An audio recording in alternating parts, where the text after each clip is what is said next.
nacistske okupacije in druge svetovne vojne.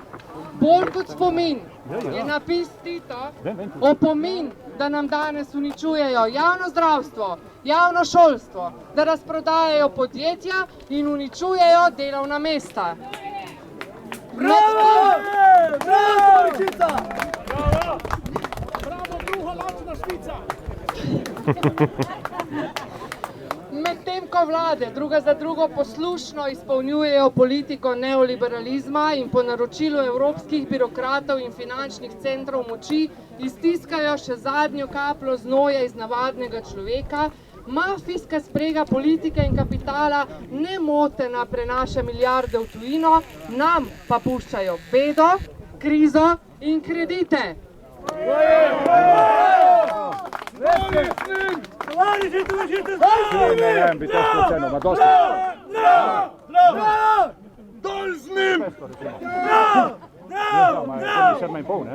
Po noči so nekateri napis sicer podrli, a to nas ni ustavilo. Nasprotno, še bolj smo se povezali v skupnem boju za ohranitev spomina in zgodovine ter za lepšo prihodnost vseh nas. In Tito spet stoji!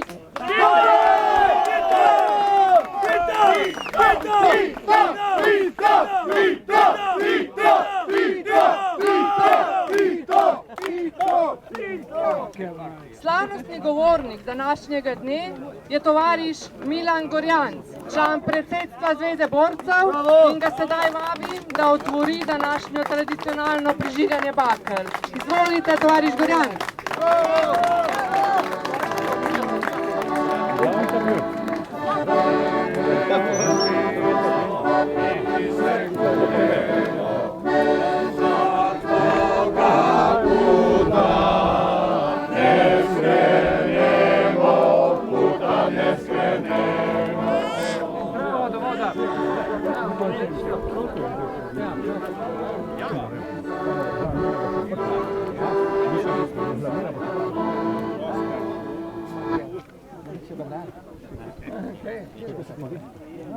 Vršice in tovariši, pozdravljeni dragi prijatelji, ki spoštujete vrednote, povezani z imenom, izpisanim s kamenjem, z imenom, ki ga svet še po več kot 3 desetletjih potivo izreka Tito.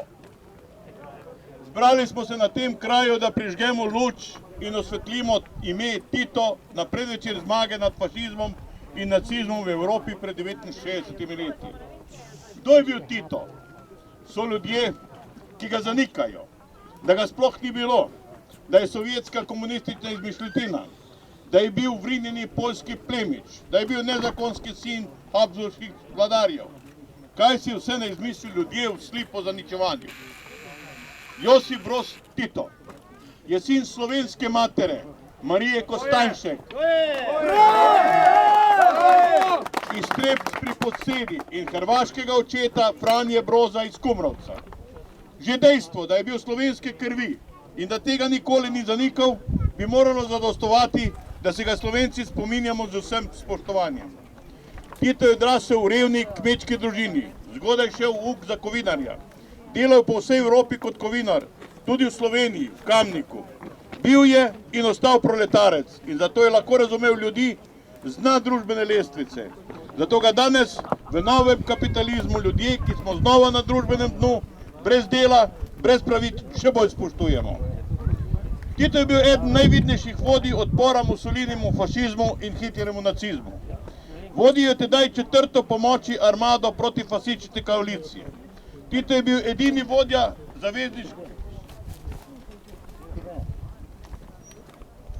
zavezniške vojske, ki neposredno vodi operacije in politiko v bitvi in bitki bil tudi ranjen.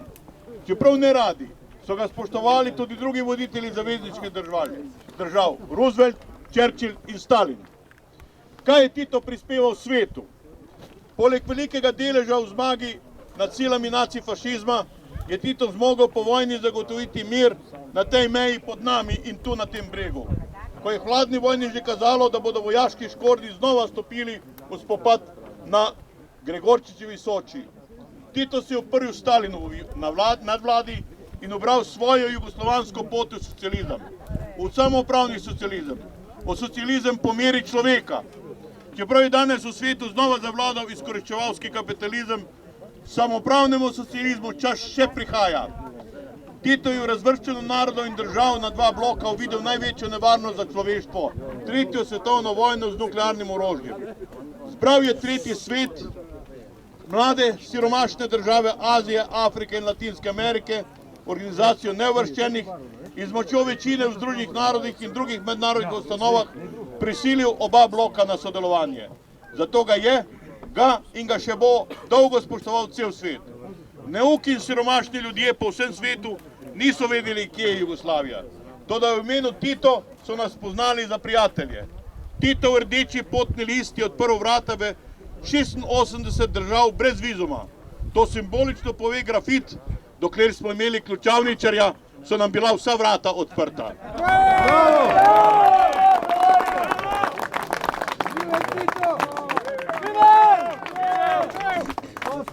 Kaj je storil Tito za Jugoslavijo? Najprej je kot generalni sekretar Komunistične partije Jugoslavije povezal napredno misleče ljudi v enovito organizacijo in hkrati zagotovil slovenskim in hrvaškim komunistom narodnostno enakopravnost v obliki Komunistične partije Slovenije in Hrvaške, kar je kasneje v narodno-osvobodilnem boju in socializmu bil temelj jugoslovanskega federalizma in enakopravnosti med narodi. Vodil je oboroženi boj proti okupatorjem in domačim izdajalcem. Bil v tem boju nekajkrat od smrtne nevarnosti, bil tudi ranjen. Največji del nekdanje skupne domovine so osvobodili Titovi partizani, tudi Sapotin. Titovi diplomati, Kardelj, Popovič in drugi, so pod njegovim vodstvom zagotovili in utrdili meje v nacionalnih okvirih, razen tu na zahodu in zgoraj na severu. Močnejši so bili interesi zahodnih velesil, ki so poražencem dodelili naše narodnostno ozemlje. Tito je omogočil socialistični revoluciji pridobljeno lepše in pravičnejše življenje. Ko smo vsi imeli delo in temu primerno plačilo, ko smo imeli šolanje, zdravljenje brezplačno, ko si je vsak lahko privoščil počitnice na morju. Danes tega ni več in tisti, ki pljujejo po Titu, najraje namenijo svoj pljunek na izkoriščevalsko tajkunsko sodrgo, na hlapčevsko domačo politiko, na strateške partnerje iz tujine, ki nam ropajo in uničujejo, kar smo gradili 50 let pod Titovim vodstvom. In spet bom povedal nekaj šaljivega.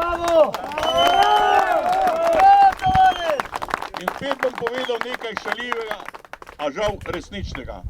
Kakšna je razlika med temačnim komunizmom in današnjo svetlo demokracijo? Nikakršna. Spet so vrste. V komunizmu pred Slovenijo avtom, danes pa pred Rdečim križem.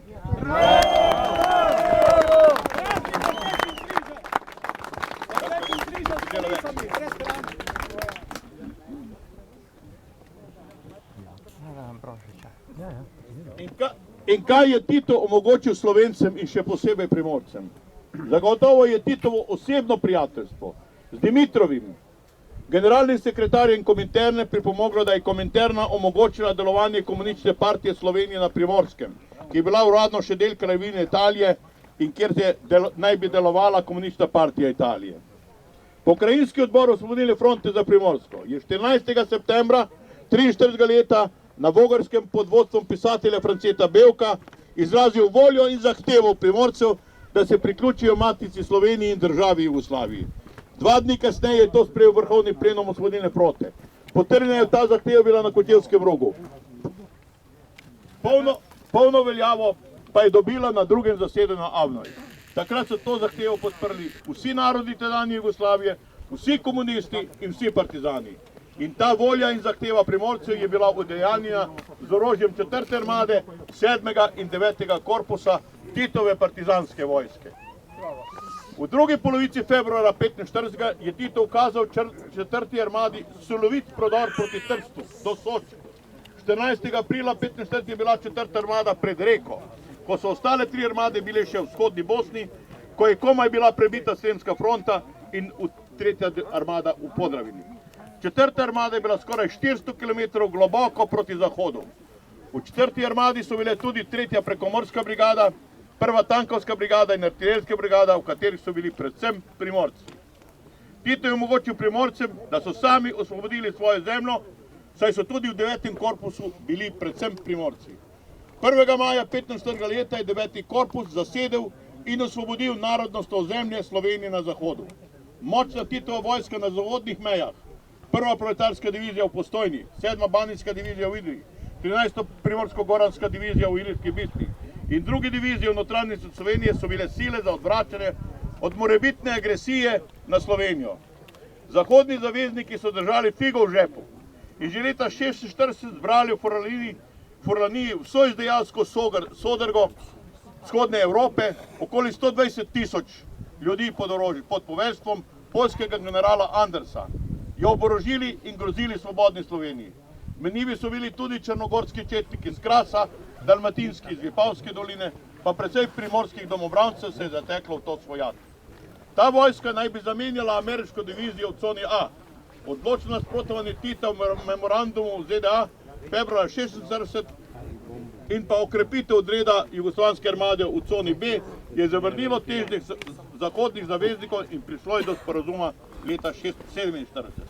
Tudi londonski sporazum je bil plod močne Titove vojske na naših zahodnih mejah in Osimski sporazum iz leta 1975 o dokončni razmeditvi z Italijo rezultat stisnjene pesti celotne Titove Jugoslavije. Spomnite se samo manevra Dark Image leta 1974. Danes pa naj bi to mejo jamčila trilateralna brigada iz Vitno, katere osnova je brigada, italijanska brigada Giulia.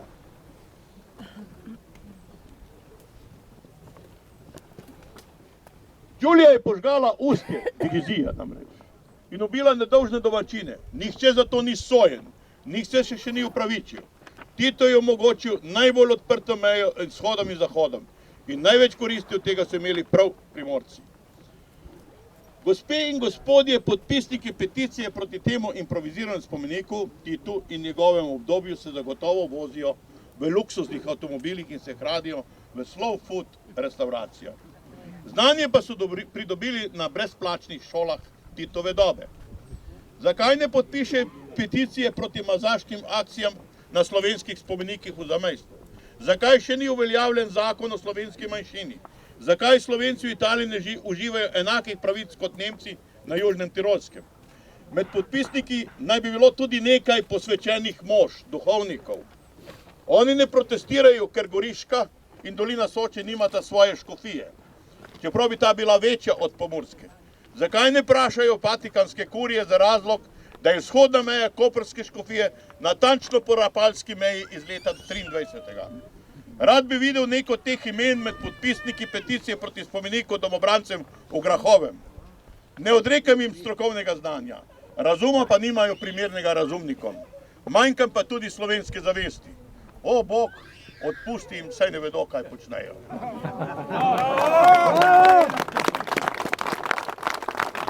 Anonimneži na spletu nam grozijo smrtjo. Tu sem, streljajte, strahopetci. Upam, da bo naša policija uspela najti te ljudi izrazito sovražnega govora. Mračne sile polpretekle zgodovine znova dvigujejo glave. Postavljajo spomenike, paradirajo v domobranskih uniformah, podpirajo vodjo, da se izmuzne zasluženi kazni. Sočasno pa pleteničijo spravi. Pred dnevi so na proslavi v Cerknici izrekel te besede, ki jih zdaj ponavljam. Sprave pa ne bo, dokler se ne bodo pokasali za vse grehe kolaboracije.